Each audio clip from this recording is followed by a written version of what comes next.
झारखंड के डीजीपी अनुराग गुप्ता की नियुक्ति को चुनौती देने वाली याचिका पर सुप्रीम कोर्ट में सुनवाई हुई। आपको बता दें कि बाबूलाल मरांडी ने जनहित याचिका सुप्रीम कोर्ट में दायर की थी, जिस पर आज सुनवाई थी और सुप्रीम कोर्ट ने कहा है कि जनहित याचिका इस पर आप दायर नहीं कर सकते, इसलिए इसे वापस ले लीजिए।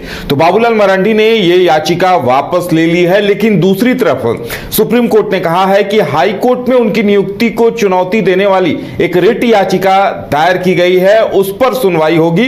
और सुप्रीम कोर्ट ने यह भी कहा है कि 3 हफ्ते के बाद झारखंड हाई कोर्ट में जो याचिका है उस पर अब सुप्रीम कोर्ट सुनवाई करेगा। ज्यादा जानकारी के लिए मदन है हमारे साथ। मदन, देखिए ये काफी बड़ा मामला है, लंबे अरसे से इंतजार हो रहा था। डीजीपी नियुक्ति को लेकर बाबूलाल मरांडी लगातार आक्रामक मूड में थे, वो सुप्रीम कोर्ट गए थे, इंतजार था कि सुप्रीम कोर्ट से कोई आदेश मिलेगा, लेकिन यह भी एक बड़ी जानकारी आ रही है सामने।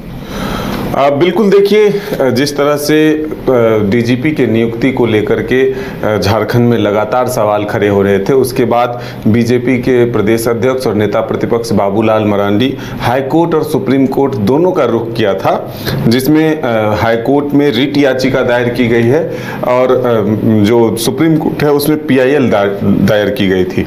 तो अब जो खबर निकल कर आई है, इसमें यह जरूर कहा जा सकता है कि फिलहाल डीजीपी को एक बड़ी राहत मिली है, लेकिन एक लंबी राहत नहीं कह सकते इसे, क्योंकि सुप्रीम कोर्ट ने बाबूलाल मरांडी को अपना पीआईएल वापस लेने के लिए कहा और ये कहा कि जब आपकी रिट याचिका जो है हाई कोर्ट में सुनवाई हो रही है और वो दायर है, तो उसको हम अगले 3 हफ्ते के बाद जो है सुप्रीम कोर्ट में सुनेंगे।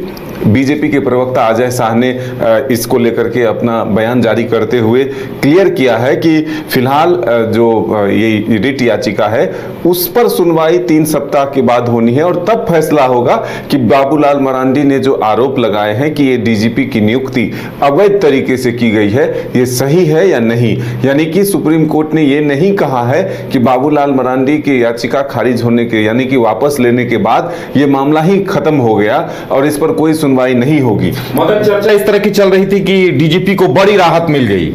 बिल्कुल, देखिए ये बात जरूर अभी जो मीडिया में जो ब्रेकिंग चली, जो खबरें आई, उससे तो यही लग रहा था कि सुप्रीम कोर्ट ने याचिका खारिज कर दी और इस मामले पर अब आगे कोई सुनवाई नहीं है। लेकिन जब बीजेपी के प्रवक्ताओं ने जानकारी दी और ये कहा कि इस तरह से मामले जो हैं खत्म नहीं हुए हैं, बाबूलाल मरांडी को ये कहा गया कि ये जनहित याचिका से जुड़ा मामला नहीं है, इसलिए आप इस याचिका को वापस ले लें और अपना आपने जो हाई कोर्ट में रिट दायर किया है उसको हम यहां पर सुनेंगे अगले 3 सप्ताह के बाद। तो अब देखिए आज मुख्य न्यायाधीश जो सुप्रीम कोर्ट के हैं बी.आर. गवई, जस्टिस विनोद चंद्रन और जस्टिस एन.वी. अंजरिया की पीठ ने सुनवाई के दौरान कहा कि अवमानना याचिकाओं का उपयोग राजनीतिक प्रतिद्वंद्विता साधने के लिए नहीं किया जा सकता। कोर्ट ने माना कि अनुराग गुप्ता की नियुक्ति राज्य सरकार के नियमों के अनुसार हुई है। बाबूलाल मरांडी ने याचिका में दावा किया था कि यह नियुक्ति सुप्रीम कोर्ट के प्रकाश सिंह मामले 2006 के दिशा निर्देशों का उल्लंघन करती है।